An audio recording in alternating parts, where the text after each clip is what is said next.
সৃষ্টি হলো নতুন দেশ বাংলাদেশ। সদ্য ভূমিষ্ঠ একটি দেশের রাজনৈতিক পরিকাঠামো শক্তিশালী হতে না হতে আন্তর্জাতিক কূটনৈতিক চালে বারবার ব্যাহত হতে থাকলো বাংলাদেশের রাজনীতি।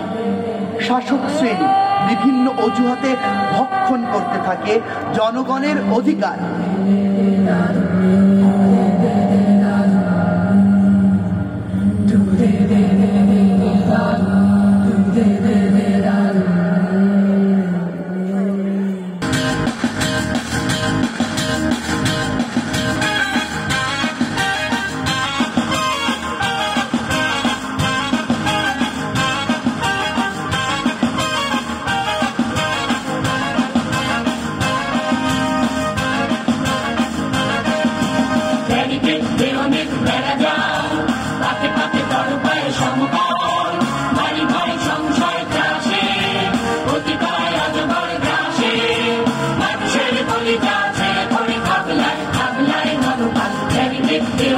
Better down, back it, don't buy some